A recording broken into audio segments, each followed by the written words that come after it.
All right. Chapter 4. Conflict between Tiamat and Merodach. From what has been said, we can see that Tiamat, the chaos of the great deep, came to be regarded as the manifestation of enmity to heaven and its ruler, and even itself a hostile and resisting power, which the good creator had to subdue and force into submission. Tiamat, accordingly, was personified as a hideous female monster attended by a brood of evil and misshapen creatures. She is the great dragon of darkness with which the god of light, Merodach, engages in deadly conflict. Inasmuch then as Tiamat is the ideal representative of all disorder, anarchy, and chaos, to counteract and vanquish her is to bring order out of confusion, to educe the beautiful cosmos and the regular course of nature out of a rudis indistic moles. It is, in the words of Carlyle, a mighty conquest over chaos. Thus, to the poetical mind of the Babylonian, the divine work of creation appeared as a noble victory gained by the good spirit over brute matter, by light over the power of darkness, and he depicted it first mentally and then on his monuments as a terrific struggle between the kindly sun god and the dragon of disorder. Merodach, the benign deity who is the special mediator and benefactor of mankind, is appointed by Anu, the supreme god, as champion of the heavenly powers to do battle with the evil monster. Long and terrible was the conflict that ensued. Tiamat, as a rampant dragon, lifted herself up with extended wings and tore at her opponent with tooth and claw, her jaws gaping wide as if to swallow him. But Merodach, raising on high the thunderbolts with which he was armed, thrust a storm wind down her throat, which caused the monster to burst in sunder. And then the demons which were with her fled in dismay from before the victorious god.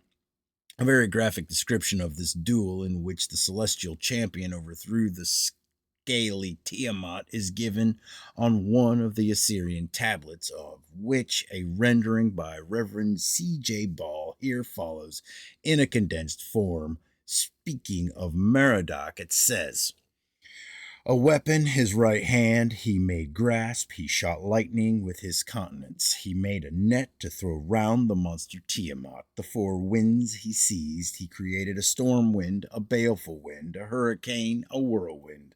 The monster Tiamat, coiling herself, cometh after him. The Lord also raised the flood, his mighty weapon, that chariot which leveleth all enemies he rode. Then Tiamat assailed the prince of the gods.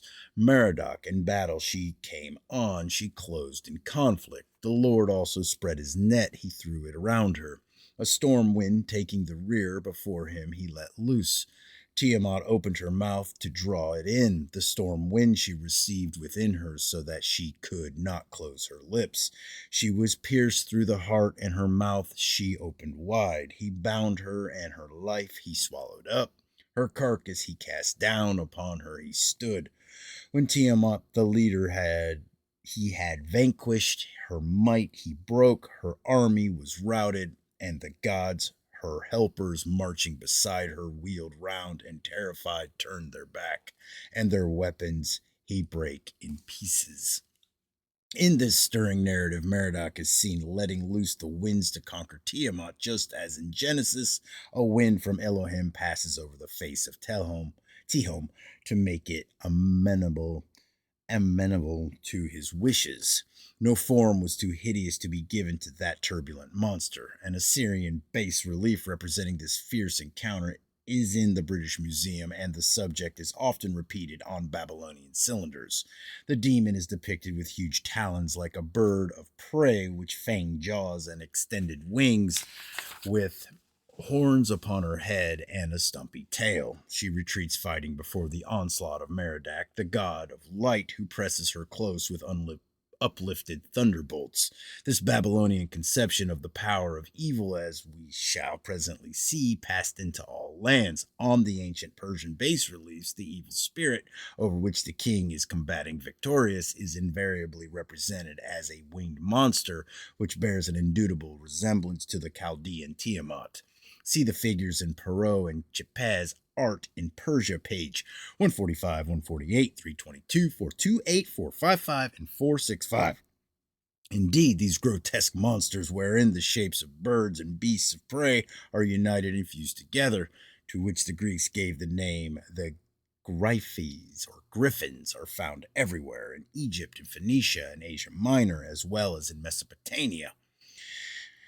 Very probably of the same brood is the four-legged winged monster by which Oceanus is born in the Prometheus Vindictus of Actylus. But a more obvious survival of Tiamat on Greek soil is presented in Thamus, who was fabled to have sprung from the union of Pontus, sea, and Ge, earth, and became the father of the monstrous bird-formed harpies, whirlwinds, and iris, rainbow.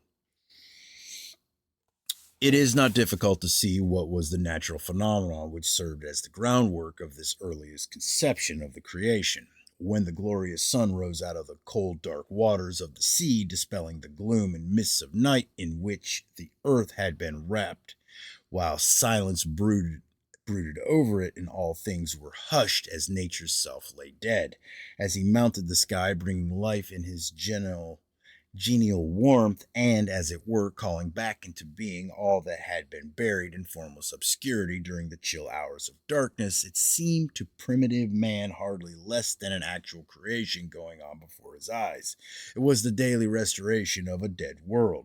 The mythologizing faculty everywhere regarded the rising sun going forth to his daily conflict and victory as a warrior god whose spear and arrows were the bright rays which he scattered around him, while the dark water over which he had mounted triumphant and the clouds of night which he put to flight were the vanquished monsters which he destroyed, either the devouring serpent of the deep or the flying dragons of the air. Even a modern divine, in a sermon at Westminster, fell naturally into the same mode of expression when he spoke of darkness still struggling with light, yet ever receding, retreating step by step, and piercing through and through as it retreats by the glittering shafts of the true King of Day.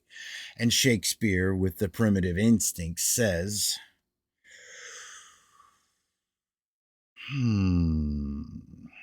Him let us wait, is this? Hold on here. Hold on. Let's make sure I'm reading the right thing. There it is. Shakespeare, with the primitive instinct, says, Night's swift dragons cut the clouds full fast, and yonder shines Aurora's harbinger. Swift, swift, you dragons of the night, that dawning may bear the raven's eye. So to the ancient Egyptians, the sun god Ra, the creator, the cause of all life on earth, rose in his brightness out of the gloomy depths of the great water Nu, the primeval matter from which all things sprung, in which lay bound the chains the serpent Refref, the symbol of evil, otherwise called Apap, the dragon foe. The deep seemed to gain the victory when it swallowed him up, as Osiris in the darkening west set. But he is always triumphant in the morning when he comes forth as Horus or Unnefer, the glorious riser. Then Ra pierces with his weapons the serpent of darkness, Apap, or, as Horus spears the crocodile of the watery Hades, as Khepera, another name of the rising sun. He is the type of matter passing into life and the quickening of the dead. To him all animal and vegetable life is due. Thus, the hand-to-hand encounter of the Babylonian powers of light and darkness, Merodach and Tiamat, is the prototype and forerunner of a long series of similar conflicts in various mythologies.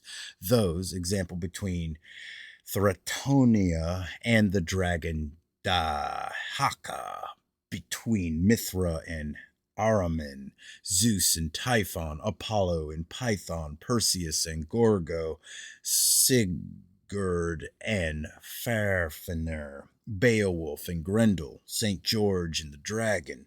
The Vedas present a striking analogy in the deadly combat between Indra, the Aryan war god, assisted by the Maruts or storm winds, and the serpent Ahi or Vritra, the power of darkness, whom the god destroys with the thunderbolts. So in Egypt, Osiris, the sun god, contends with Apap, the Egyptian Satan. And so in the New World, Mikabo, the god of light, pierces with his dart the prince of serpents, who lives in a lake and floods the earth with its waters. In most mythologies, dragons are popular personifications of awe-inspiring meteorological phenomena such as darkness, the storm cloud, the waterspout, the torrent, or flood. That's it.